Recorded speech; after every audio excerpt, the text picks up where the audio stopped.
Hello दोस्तों, welcome back to my YouTube channel. मैं आपका दोस्त सीए कपिल गर्ग। तो आज हम स्टार्ट करने जा रहे हैं CA CMA intermediate direct tax revision series का लेक्चर नंबर 6 एंड आज का हमारा पॉइंट ऑफ डिस्कशन है set off and carry forward of losses. तो इस चैप्टर के अंदर हमें क्या पढ़ना है?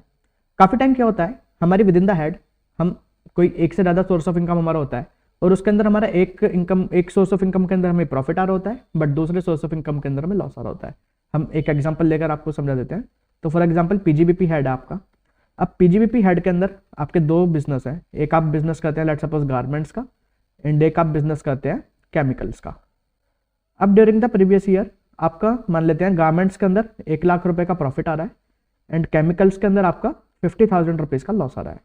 तो अब यहाँ पर प्रोविजंस बनाकर बताया गया है कि जो ये हमारा पीजीबीपी हेड के अंदर हमें दो अलग अलग सोर्सेज ऑफ इनकम थे, हमारे दो अलग अलग बिजनेस थे, एक के अंदर प्रॉफिट था एक के अंदर लॉस था। ये हमारा लॉस है 50,000 रुपीज का एंड ये हमारा प्रॉफिट है। तो हम इन दोनों को आपस में सेट ऑफ करके यानी कि जो हमारी इनकम चार्जेबल टू टैक्स होगी under the head PGBP for that particular previous year, तो वो हमारी होगी इसका नेट ऑफ करने के बाद यानी कि 50,000 रुपीज ये हमारी पीजीबीपी की इनकम होगी। तो ये होता है सेट ऑफ। तो इस सेट ऑफ को हम बोलते हैं इंट्रा हेड कि विद इन दी हेड हमारे दो सोर्सेज ऑफ इनकम थे और हमने उसे आपस में सेट ऑफ कर दिया। एक हमारा सेट ऑफ का प्रोविजन होता है इंटर हेड।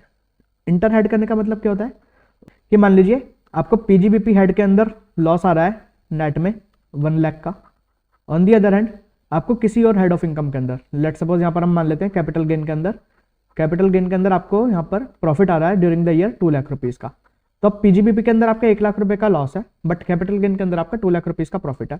तो इन दोनों को आपस में सेट ऑफ करके जो यहाँ पर आपकी net income chargeable to tax यानी कि जो आपका ग्रॉस इनकम निकलेगी, तो वो इन दोनों को नेट ऑफ करने के बाद आपकी 1,00,000 रुपीज आपकी ग्रॉस इनकम निकलेगी।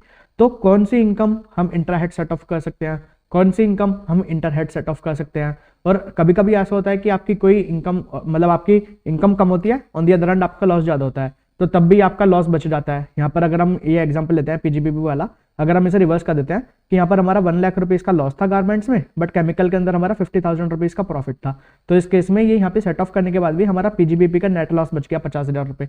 तो हम इस लॉस को जब भी हमारा इस साल में अगर हम पहले देखते हैं इंट्रा हेड कि विद इन दी हेड अगर कोई हमारी हेल्प कर दे तो पहले उसे इंट्रा हेड सेट ऑफ करते हैं, अगर विद इन दी हेड नहीं होता तो फिर हम उसे इंटर हेड सेट ऑफ करने की कोशिश करते हैं। अगर मान लीजिए ड्यूरिंग द प्रीवियस ईयर आपकी पीजीबीपी के अलावा कोई और इनकम थी ही नहीं, तो अभी आपका जो 50,000 रुपए का लॉस बच गया, तो अभी इसका क्या करना होगा, ये हम कैरी फॉरवर्ड कर सकते हैं फॉर दी सब्सिक्वेंट ईयर्स। तो ये कितने साल के लिए कैरी फॉरवर्ड हो सकता है, तो ये सभी प्रोविजंस हमें डिस्कस करने हैं अपने इस पर्टिकुलर चैप्टर के अंदर। ये चैप्टर बहुत ही इंपॉर्टेंट चैप्टर है from your examination point of view as well as from the real life point of view. तो आपको ये चैप्टर बहुत ही अच्छी तरीके से पढ़ना है। अब इसके लिए भी हम क्या करने जा रहे हैं, जो हमने नवंबर 2023 अटेम्प्ट के अंदर रिकॉर्डिंग करी थी, ये same to same similar recording, मतलब वो सारे प्रोविजन सेम है, केवल एक जगह इसमें एचपी के लॉस के अंदर एक जगह अमेंडमेंट करी गई है कि जहां पर अगर एसएससी 115 बीएससी को ऑप्ट कर लेता है तो इस केस में वो इंट्रा हेड सेट ऑफ तो कर सकता है but inter head set of नहीं कर सकता। यानी कि अगर कोई एसएससी 115 बीएससी को ऑप्ट कर लेता है, डिफॉल्ट टैक्स रेजिम के अंदर टैक्स पे करता है, तो फिर वो अपना एचपी का लॉस किसी और हेड के साथ सेट ऑफ नहीं कर सकता। तो ये केवल एक इसके अंदर अमेंडमेंट है, वो हम रेलिवेंट लोकेशन पर उस क्लिप को रिप्लेस कर देंगे with the amended one and बाकी की पूरी क्लिप आपकी बाकी पूरी वीडियो आपके लिए सेम है। तो हम यहाँ पर नवंबर 2023 अटेम्प्ट के लिए जो रिकॉर्डिंग थी वही हम यहाँ पर कॉपी करने जा रहे हैं और जो इसका अमेंडमेंट वाला पोर्शन है उसे हम वहाँ पे रिप्लेस कर देंगे। यानी कि अगर इस टाइम पर आप अपने अपडेटेड मॉड्यूल के साथ इस पूरी क्लिप को सुनेंगे तो आपको बिल्कुल भी बीच में कहीं भी कोई प्रॉब्लम फेस नहीं करनी पड़ेगी। आपके लिए सब कुछ बिल्कुल स्ट्रीमलाइन सीरीज में चलेगा जैसा कि अभी आपके न्यूज मॉड्यूल के अंदर है। So you don't have to worry at all. ठीक है जी, सो लेट्स स्टार्ट। तो first of all we have to discuss about the aggregation of income.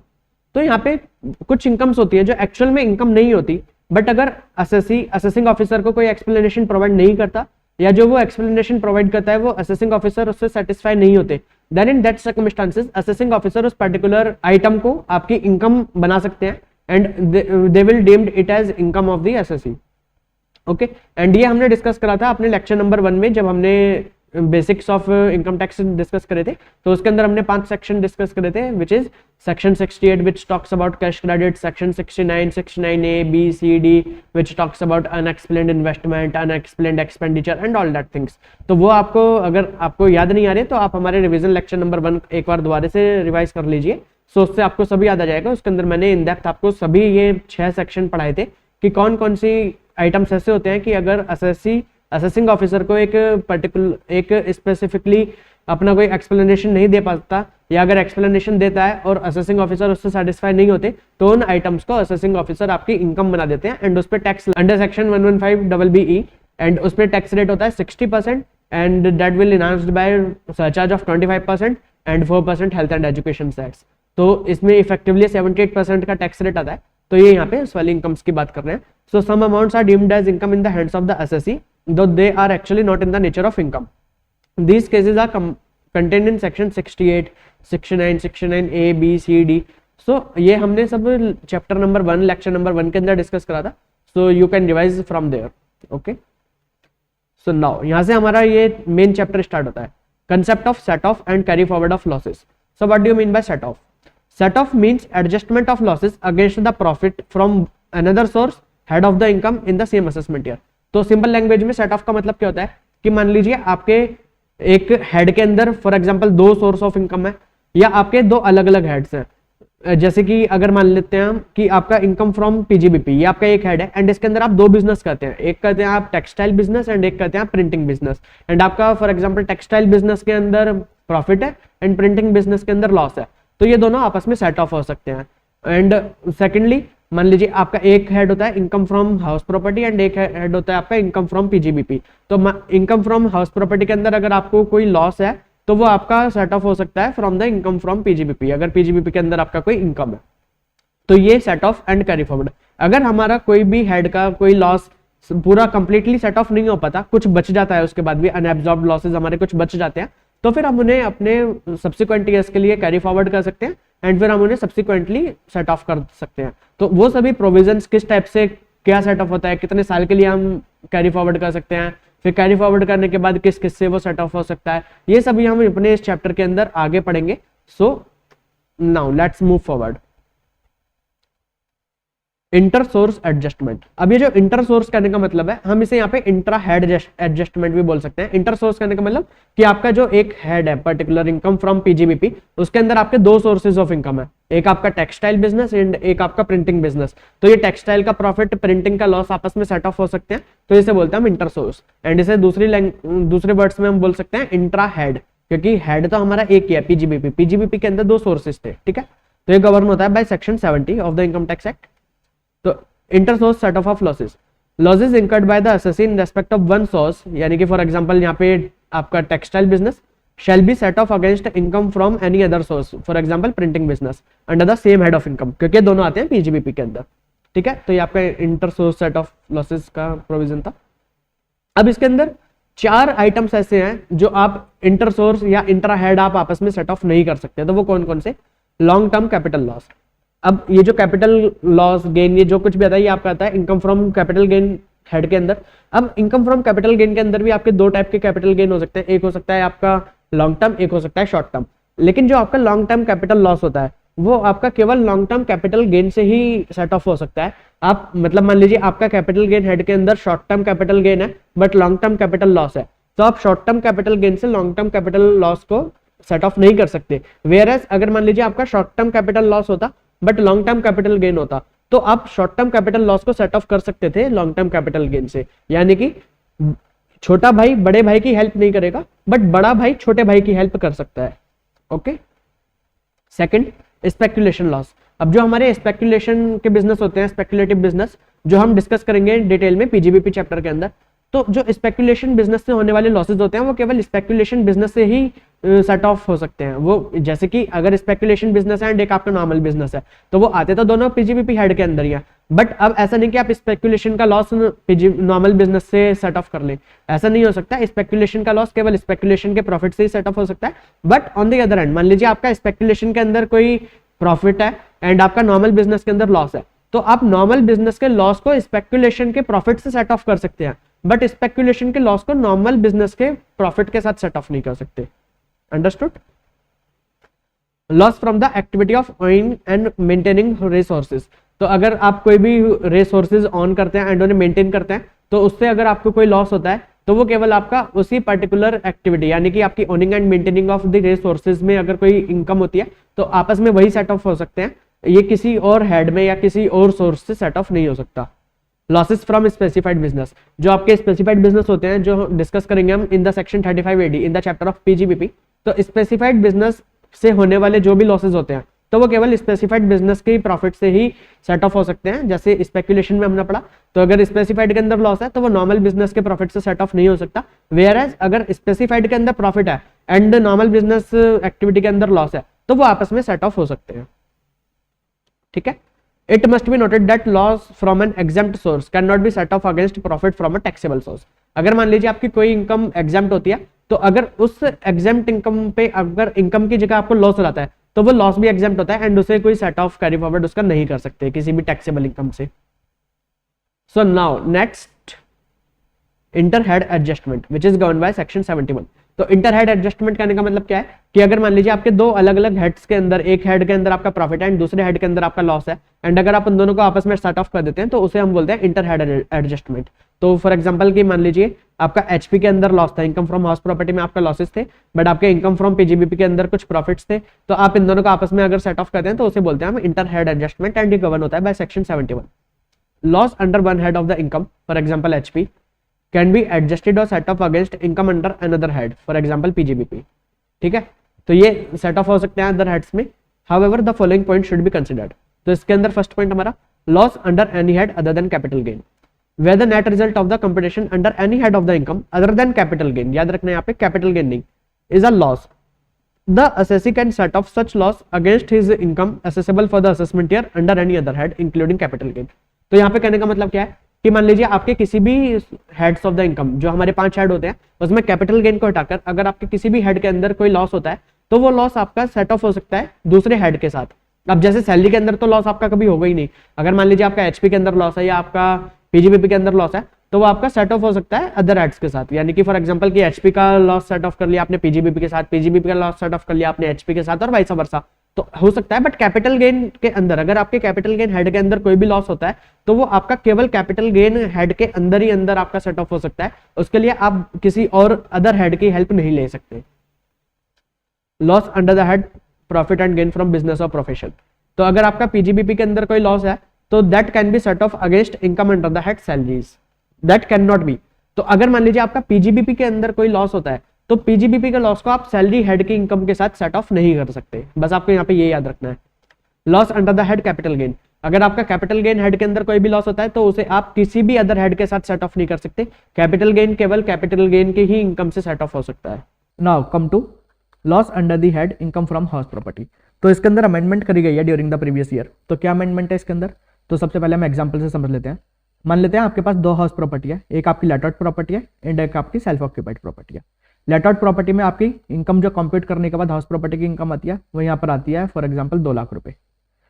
But आपकी एसओपी के अंदर जो आपकी लॉस निकलता है, तो हमने पढ़ा था 24B में 30,000 और 2 लाख रुपए तक का आप इंटरेस्ट की डिडक्शन क्लेम कर सकते थे। तो उस डिडक्शन की वजह से हम यहाँ पर सपोज कर लेते हैं कि यहाँ पर आपका 2 लाख रुपए का लॉस आ गया। ठीक है, आप 24B के अंदर आपने 2 लाख रुपए की डिडक्शन क्लेम करी थी इंटरेस्ट के परसेंट, तो 2 लाख रुपए का आपका एसओपी के अंदर लॉस है एंड एलओपी के अंदर आपका 2 लाख रुपए का प्रॉफिट है। तो जो यहाँ पर आपका प्रॉफिट है और जो ये लॉस है, तो ये इंट्रा हेड आपके एचपी हेड के अंदर ही दोनों इनकम और लॉसेज हैं, तो इन्हें इंट्रा हेड तो आपके सेट ऑफ हो जाएंगे इररेस्पेक्टिव आप डिफॉल्ट टैक्स रेजिम के अंदर है या आप ऑप्शनल टैक्स रेजिम के अंदर है। तो यहाँ पर आपकी एचपी की जो नेट इनकम निकल कर आएगी वो निकल कर आएगी 0। ठीक है सर, यहाँ तक का आपको समझ आया। अब हम अपने इस एग्जाम्पल को थोड़ा सा मॉडिफाई कर देते हैं।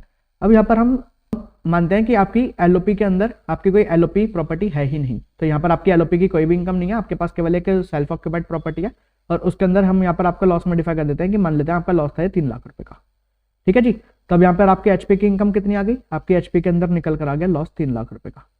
ठीक है सर, तो अब यहाँ पर हमें अमेंडमेंट पढ़नी है कि अगर कोई बंदा 115 BAC को ऑप्ट करता है तो उसके केस में क्या होगा। अगर वो 115 BAC को ऑप्ट करता है, डिफॉल्ट टैक्स रेजिम के अंदर टैक्स पे करता है, तो ये जो इसका 3 लाख रुपए का लॉस है, ये 3 लाख रुपए का लॉस ये अपने किसी और हेड की इनकम के साथ सेट ऑफ नहीं कर सकता। हम यहाँ पर एग्जांपल में ले लेते हैं कि इसकी पीजीबीपी के अंदर यहाँ पर 4 लाख रुपए की इनकम पड़ी है, तो अब ये 3 लाख रुपए का लॉस ये पीजीबीपी के साथ सेट ऑफ नहीं कर सकता और इसे 3 लाख रुपए का लॉस कैरी फॉरवर्ड करना पड़ेगा for the subsequent years. On the other hand, अगर मान लीजिए कोई एसएससी है जो 115 BAC को ऑप्ट नहीं करता, वो उससे ऑप्ट आउट करके नॉर्मल प्रोविजंस के हिसाब से टैक्स पेता है, यानी कि ऑप्शनल टैक्स रेजिम के अंदर टैक्स पे करता है, तो उसके केस में क्या होगा, ये जो 3 लाख रुपए का उसका यहाँ पर लॉस आ गया था एचपी के अंदर एंड उसका पीजीबीपी के अंदर 4 लाख रुपए का गेन था, तो ये इसे 2 लाख रुपए तक, यानी कि 3 लाख में से 2 लाख ये अपने पीजीबीपी में से सेट ऑफ कर देगा तो यहाँ पर उसका एचपी में लॉस कितना बचेगा, यहाँ से वो 2 लाख कम कर देगा, तो एचपी में उसका लॉस बचेगा 1 लाख। एंड यहाँ पर उसका पीजीबीपी के अंदर कितनी इनकम आएगी, यहाँ पे वो 2 लाख लेस कर देगा, तो उसके पीजीबीपी के अंदर इनकम आएगी 2 लाख। तो अब यहाँ पर उसकी इनकम चार्जेबल टू टैक्स क्या होगी, under the head PGBP 2 lakh and under the head HP ये 1 लाख रुपए का इसका लॉस होगा, ये इसे कैरी फॉरवर्ड करना पड़ेगा फॉर द सब्सिक्वेंट ईयर्स। अगर इंडिविजुअल 115 बीएसी को ऑप्ट करता है, डिफॉल्ट टैक्स रिजीम के अंदर टैक्स पे करता है, तो केवल intra head set off allow है, inter head set off allow नहीं है in the respect of house property. But अगर मान लीजिए एसएससी 115 बीएसी को ऑप्ट आउट करके नॉर्मल टैक्स प्रोविजंस के हिसाब से टैक्स पे करता है, ऑप्शनल टैक्स रिजीम के अंदर टैक्स पे करता है, तो अगर उसका जो एचपी हेड के अंदर लॉस आ रहा है after the intra head adjustment, जो उसका लॉस बचता है, तो up to the limit of 2 lakh वो किसी और हेड के साथ भी उसे सेट ऑफ कर सकता है। 2 लाख से ज्यादा का जो भी लॉस होगा वो उसे कैरी फॉरवर्ड करना पड़ेगा। एंड बाकी आपका स्पेकुलेशन का loss from the activity of earning and maintaining resources and losses from the specified business, जो हमने इंटर हेड ट्रांजेक्शन में भी पढ़ा था, इंट्रा हेड ट्रांजेक्शन में भी पढ़ा था, inter source transaction referred in section 35 AD can not be set off against any income under any other head. तो ये केवल अपने आप से, जब इनकी विद इन द हेड कोई मदद नहीं करता तो आउटसाइड हेड तो कैसे ही कोई मदद करेगा, तो ये केवल अपने आप से, मतलब स्पेकुलेशन का लॉस केवल स्पेकुलेशन के प्रॉफिट से सेट ऑफ हो सकता है, same loss from earning and maintaining resource, income from earning and maintaining resources set off हो सकता है, and same for specified business. ठीक है। Point number 5, carry forward and set off of loss from the house property, section 71B। तो यहाँ पर वही amendment जो हमने अभी पहले डिस्कस करी थी, वही अमेंडमेंट हम यहाँ पे दोबारा डिस्कस करना है कि अगर एसएससी ऑप्ट करता है कि वो 115 बीएससी से ऑप्ट आउट करके वो नॉर्मल प्रोविजंस के हिसाब से टैक्स देगा, ऑप्शनल टैक्स रिजीम के अंदर टैक्स देगा, तब तो पहले वो इंट्रा हेड सेट ऑफ करेगा अपनी एचपी के अंदर। अगर मान लीजिए एक एलओपी एक एसओपी, एक में इनकम आ रही है एक में लॉस आ रही है, तो उसे इंट्रा हेड सेट ऑफ करेगा। उसके बाद भी जो उसका लॉस बच जाता है, अगर वो 115 बीएससी से ऑप्ट आउट कर जाता है, तो up to the limit of 2 lakh वो किसी और हेड के इनकम के साथ उसे सेट ऑफ कर सकता है। बट अगर मान लीजिए एसएससी 115 बीएससी को ऑप्ट करता है, वो नॉर्मल प्रोविजंस के हिसाब से टैक्स नहीं देता, वो डिफॉल्ट रिजीम के अंदर यानी कि कंसेशनल रिजीम के अंदर टैक्स देता है, तो इस केस में वो इंट्रा हेड सेट ऑफ तो उसे अलाउ है, बट उसके बाद जो भी उसका लॉस बच जाएगा वो कुछ भी सेट ऑफ नहीं कर सकता with the income of any other head. ठीक है। If the assessee paid tax at the concessional rate यानी कि 115 बीएससी यानी कि डिफॉल्ट टैक्स रिजीम के अंदर अगर वो टैक्स पे करता है, the unabsorbed loss will be carried forward to the following assessment year to be set off against income under the head HP only, यानी कि उसे वो सेट ऑफ कैरी फॉरवर्ड करना पड़ेगा और वो अपने सब्सिक्वेंट ईयर्स के अंदर केवल एचपी हेड के साथ ही उसे सेट ऑफ कर सकता है। और यहाँ पर भी आपको एक बात ध्यान रखनी है कि ये वही जो हमने एग्जांपल पढ़ा था कि अगर मान लीजिए वो 115 बीएससी से ऑप्ट आउट कर जाता है और उसके बाद उसके यहाँ पर 3 लाख रुपए का लॉस आ रहा था और वो पीजीबीपी से 2 लाख रुपए को सेट ऑफ कर लेता है, तो अब उसके यहाँ पर 1 लाख रुपए का जो लॉस बचा था ना, ये लॉस भी जब ये कैरी फॉरवर्ड हो जाएगा अब नेक्स्ट ईयर के लिए, तो नेक्स्ट ईयर ये केवल एचपी के साथ ही अब आपका सेट ऑफ हो सकता है। अब उसके बाद आप नेक्स्ट ईयर में यानी कि जब एक बार कैरी फॉरवर्ड हो गया, कैरी फॉरवर्ड होने के बाद आप इसे इंटर हेड इसकी कोई भी सेट ऑफ नहीं कर सकते। तो केवल सेट ऑफ कब चलता है, इंटर हेड सेट ऑफ कब चलता है, only in the year in which loss actually incurred.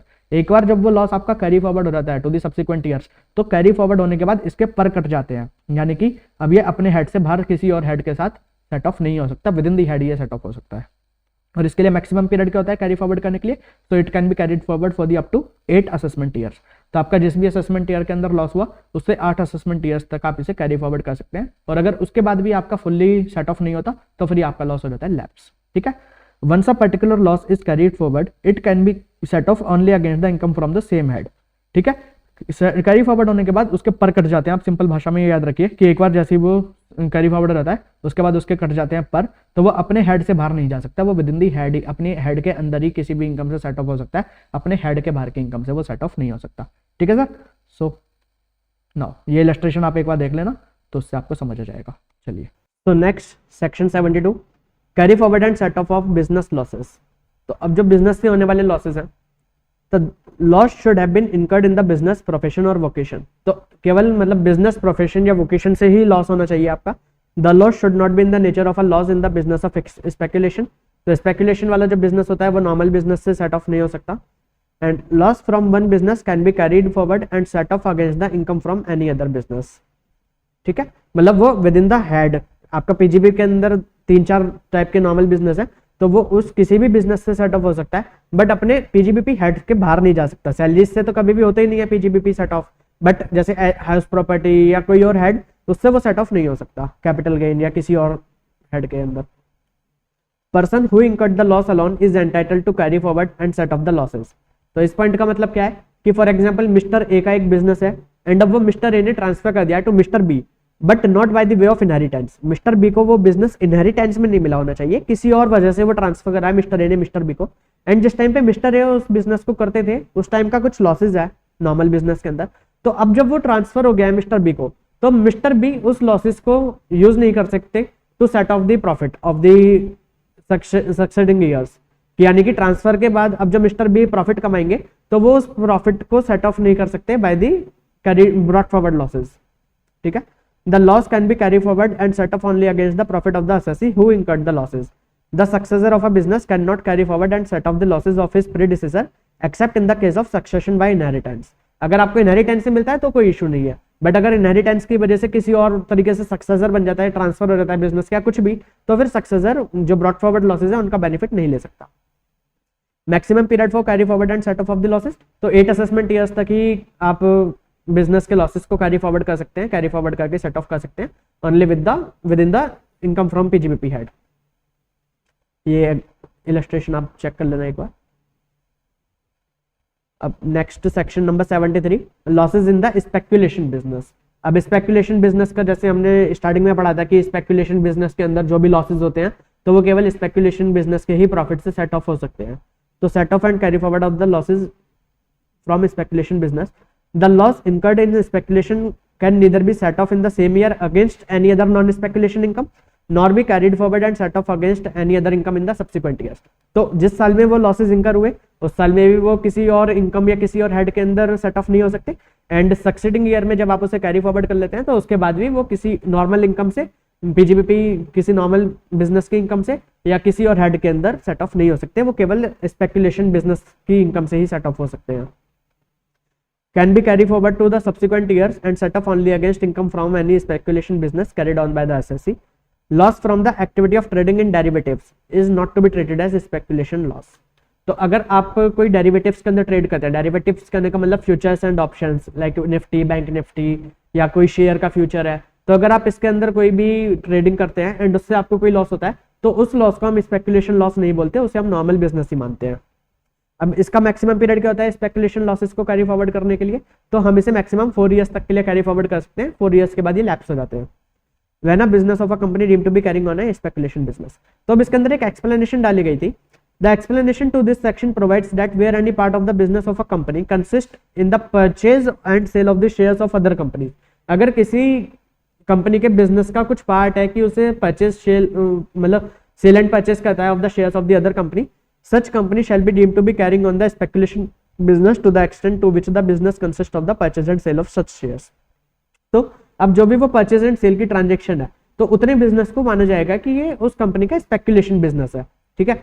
But इसके लिए कुछ एक्सेप्शंस हैं कि किस किस केसेस में ये परचेज एंड सेल के बिजनेस को भी आपका स्पेक्युलेशन बिजनेस नहीं माना जाएगा।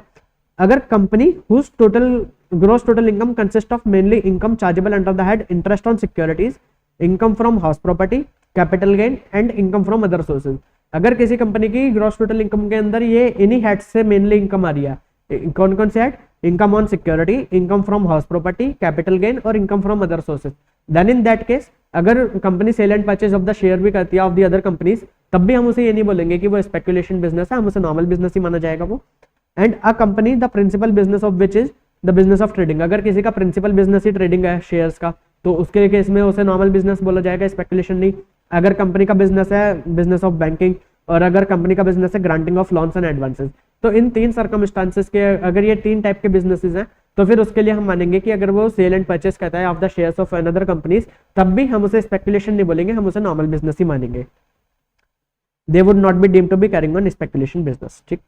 सो नाउ नेक्स्ट सेक्शन नंबर 73 है which talks about carry forward and set off the losses of specified business. तो हमने पहले पढ़ा नॉर्मल बिजनेस के प्रोविजन क्या होते हैं, फिर हमने पढ़ा अभी स्पेक्युलेशन के, अब हमारा थर्ड टाइप का बिजनेस है स्पेसिफाइड बिजनेस। तो हमने पहले भी पढ़ा था स्पेसिफाइड बिजनेस से जो कुछ भी हमारे लॉसेज होते हैं वो केवल स्पेसिफाइड बिजनेस के प्रॉफिट के साथ ही हमारे सेट ऑफ हो सकते हैं इन the year in which losses incurred and in the subsequent years also, ठीक है। तो ये नॉर्मल बिजनेस या किसी और बिजनेस या किसी और हेड के अंदर सेट ऑफ नहीं हो सकते कि ना तो जिस साल में इंकर हुए उस साल में ना किसी सब्सिक्वेंट ईयर में। Loss can be set off indefinitely, but इसके जो लॉसेज होते हैं हम उन्हें कैरी फॉरवर्ड कर सकते हैं इनडेफिनाइट नंबर ऑफ ईयर्स के लिए, मतलब यहाँ पे कोई 4 साल 8 साल इस टाइप का कोई प्रोविजन नहीं है। ये जब तक भी आपके वो लॉसेज कंप्लीटली सेट ऑफ नहीं हो जाते आप उन्हें तब तक कैरी फॉरवर्ड करते रह सकते हैं। The loss of an assessee claiming deduction under section 35 AD in respect of a business can be set off against the profit of another specified business under section 73A irrespective of the whether the latter is eligible for deduction under section 35 AD। ठीक है, तो यहाँ पे कहने का मतलब क्या है कि अगर मान लीजिए आप एक बिजनेस के लिए 35 AD क्लेम करते हैं एंड आपका दूसरा भी स्पेसिफाइड बिजनेस है जो कि 35 AD के अंदर बताया गया है, अब भले ही आप उसके ऊपर 35 AD के लिए वो एलिजिबल नहीं है आपका बिजनेस, बट स्पेसिफाइड बिजनेस है वो आपका, तो आपके जो बिजनेस से होने वाले लॉसेज हैं वो आपके उस दूसरे बिजनेस के साथ ही केवल सेट ऑफ हो सकते हैं। उसे मतलब ये नहीं बोलेंगे कि ये हम एलिजिबल नहीं है फॉर 35 AD तो इसलिए इसे नॉर्मल बिजनेस नहीं, उसे हम स्पेसिफाइड बिजनेस ही मानेंगे एंड उसके साथ ही ये सेट ऑफ हो सकते हैं हमारे। Next, losses under the head capital gain section 74। अब जो कैपिटल गेन हेड के अंदर लॉसेज होते हैं तो उसका क्या ट्रीटमेंट होता है set off and carry forward का। तो अब कैपिटल गेन हेड के अंदर दो टाइप के लॉसेज हो सकते हैं हमारा, एक होता है हमारा शॉर्ट टर्म ST एंड एक होता है हमारा लॉन्ग टर्म LT। अब अगर मान लीजिए ST के अंदर भी हमारे दो हो सकते हैं STCG एंड STCL, मतलब short term capital gain short term capital loss same LT के अंदर। तो एक होता है हमारा long term capital gain LTCG, एक होता है हमारा लॉन्ग टर्म कैपिटल लॉस। तो अब मान लीजिए आपका शॉर्ट टर्म कैपिटल लॉस है, तो शॉर्ट टर्म कैपिटल लॉस आपका सेट ऑफ हो सकता है in the same year and in the subsequent years also with the short term capital gain and with the long term capital gain. But अगर मान लीजिए आपका लॉन्ग टर्म कैपिटल लॉस है तो वो सेट ऑफ हो सकता है only with the long term capital gain. तो शॉर्ट टर्म कैपिटल गेन से लॉन्ग टर्म कैपिटल लॉस आपका सेट ऑफ नहीं हो सकता है, यानी कि छोटा भाई बड़े भाई की मदद नहीं करेगा बट बड़ा भाई छोटे भाई की मदद कर देगा। ठीक है, एंड यहाँ पे ये हमेशा ही केवल और केवल इंट्रा हेड ही इनका सेट ऑफ होता है। ये कैरी फॉरवर्ड होने से पहले और कैरी फॉरवर्ड होने के बाद कभी भी ये इंटर हेड के अंदर जाकर सेट ऑफ इनका हो ही नहीं सकता, ये केवल इंट्रा हेड ही चलते हैं। यानी कि अगर मान लीजिए आपका STCL है एंड आपका यहाँ पे PGBP की इनकम है तो वो दोनों आपकी आपस में सेट ऑफ नहीं हो सकती इन एनी सर्कमस्टांसेस। तो STCL केवल या तो STCG या तो LTCG केवल इनसे ही सेट ऑफ हो सकता है, बट LTCL जो होता है वो केवल LTCG से ही सेट ऑफ हो सकता है, वो STCG से भी सेट ऑफ नहीं हो सकता। ठीक है, आइए अब एक बार इसे रीड कर लेते हैं। Short term capital loss shall be set off against any capital gain, short term or long term, arising in that year. Long term capital loss shall be set off against long term capital gain arising in that year only. ठीक है, मतलब ये short term capital gain से नहीं हो सकता। Loss under the head capital gain, loss under the head capital gain cannot be set off against income under any other head। तो ये कभी भी किसी और हेड के अंदर जाकर उनकी मदद नहीं ले सकते, मतलब कोई और हेड इनकी मदद नहीं करता बट ये बाकी हेड्स की मदद कर देते हैं। अब मैक्सिमम पीरियड क्या होता है कैरी फॉरवर्ड करने के लिए, तो 8 असेसमेंट ईयर्स तक ये इनका लॉसेस हम कैरी फॉरवर्ड कर सकते हैं। इलस्ट्रेशंस आपको देखनी है। नेक्स्ट हमारा सेक्शन आता है section 74A subsection 3 which talks about losses from the activity of owning and maintaining resources.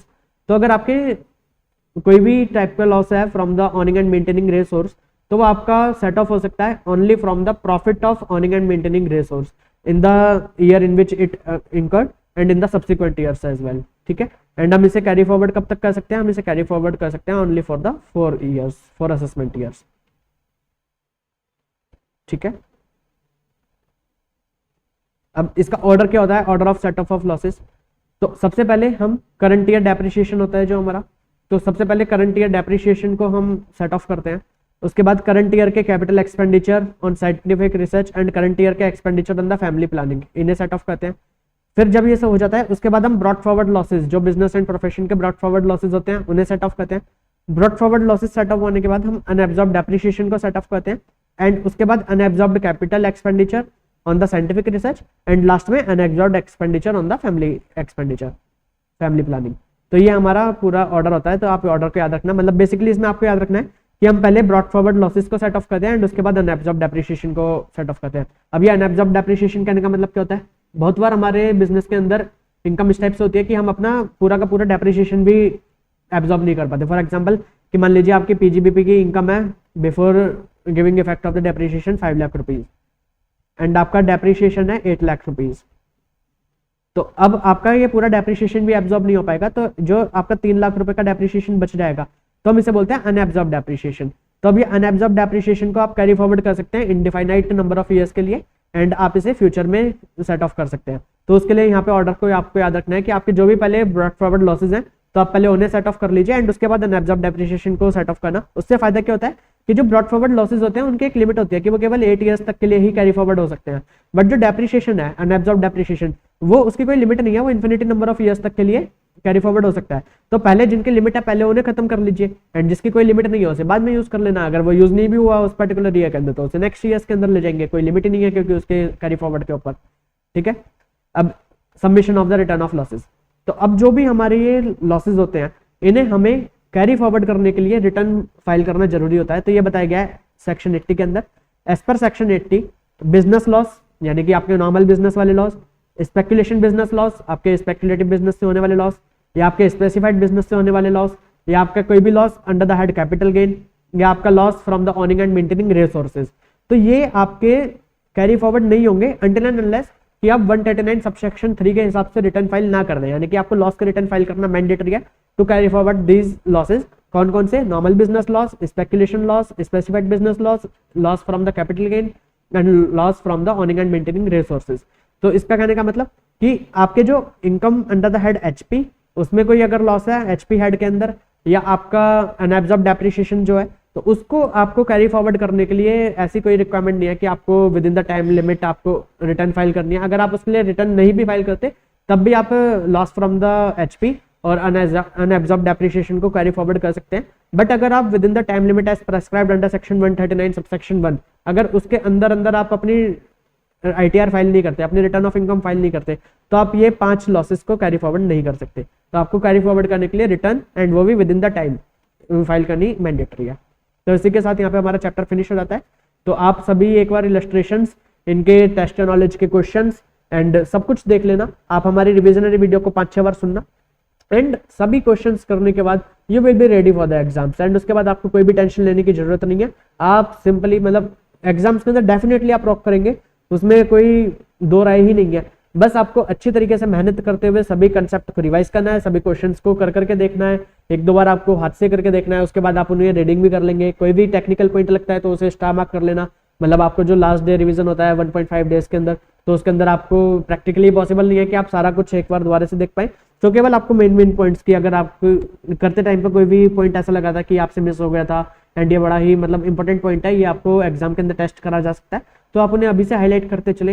And exam day से पहले जो 1.5 डे होता है उसके अंदर केवल आपको वही सभी पॉइंट्स गो थ्रू करने हैं, रिविजनरी वीडियोस को गो थ्रू करना है। तो आपको अपने सभी कंसेप्ट को एक बार ब्रश अप करना है एंड उसके बाद अपने इंपॉर्टेंट पॉइंट्स को चेक करना है एंड बस। इसके ज़्यादा करने की कोई आपके पास टाइम भी नहीं होता। वो 1.5 डेज में काफ़ी फ्रस्ट्रेटेड डेज होते हैं एंड उसमें आपको थोड़ा चिल रहना है। सो बस यही था मेरी तरफ से आज के लिए। So please stay connected with me and please like the video, subscribe the channel and share the video with your friends. Thank you. Signing off. Goodbye.